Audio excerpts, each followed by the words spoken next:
اکثر مرید اپنے نام کے ساتھ اپنی پیر صاحب کا نام لگاتے ہیں، حالانکہ قرآن پاک میں ارشاد ہے کہ اپنے نام کے ساتھ اپنے اصل باپ کے سوا کسی اور کا نام نہ لگاؤ۔ مریدوں کا اپنے نام کے ساتھ پیر صاحب کا نام لگانا کیسا ہے؟ عزیز جانم، یہ جو اللہ رب العزت نے منع فرمایا ہوا ہے، آپ خود بھی اس پہ قائل ہے کہ والد کی خانے میں کسی اور کا نام نہیں لانا چاہیے، تو کیا وہ جو مریدین ہوتے ہیں وہ کہتے ہیں کہ یہ میرا والد حقیقی ہے؟ نہیں، مرید نہیں کہتے کہ یہ میرا والد حقیقی ہے۔ یہ والد کی خانے میں نام نہیں ہے جو اپنے مرشد کا نام اپنے ساتھ لکھتے ہیں۔ اچھا، بہاء الدین شاہ نقشبند، اگر آپ نقشبندی سلسلے سے ہیں تو کیا وہ آپ کے والد حقیقی تھے؟ نہیں تھے، تو آپ اپنے نام کے ساتھ نقشبندی کیوں لگاتے ہو؟ اسی لیے کہ ایک نسبتی نام ہے۔ اسی طرح مجددی، معصومی، غزالی، سرہندی، سیوطی، اسی طرح جلالی، قادری، سہروردی، نقشبندی، رضوی، وہ آپ کے والد ہیں؟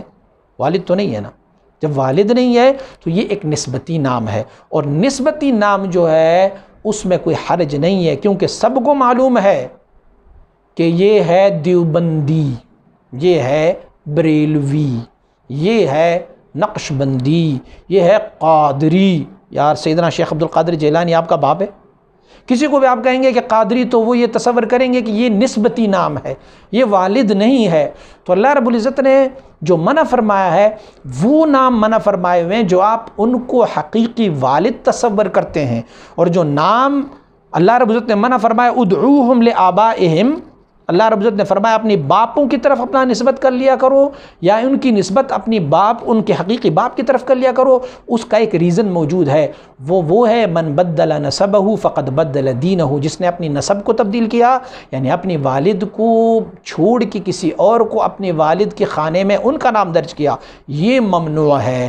یہ جو آپ نے کہا ہوا ہے کہ پیر صاحب کا نام اپنے ساتھ رکھتے ہیں تو یہ جائز نہیں ہے، نہ یہ بات صحیح نہیں، کیونکہ یہ نسبتی نام ہے۔ آپ کو کوئی کہیں کہ آپ کون سے ملک کے ہو یا کچھ بھی نہ کہیں، اور صرف آپ کے نام کے ساتھ لکھا ہوگا کہ عبداللہ پاکستانی، تو پاکستان آپ کا باپ تھا؟ پاکستان تو ایک ملک ہے، یہ ہے ایک نسبتی نام۔ تو شیخ کا نام تبرکاً اپنے ساتھ لگانا یہ نسبت ہے، نسبتی نام ہے، یہ ولدیت کی خانے میں نہیں ہے۔ ہاں، اگر ایک بندے نے یہ کہا مرید نے کہ بھئی یہ میرا باپ ہے اور حقیقی باپ ہے، تو پھر وہ نام اگر اپنے ساتھ رکھیں گے تو پھر یہ گناہ کے زمرے میں ہوگا، لیکن والد حقیقی نہیں ہے، یہ والد معنوی ہے۔ معنویت اور حقیقت میں بہت فرق ہے۔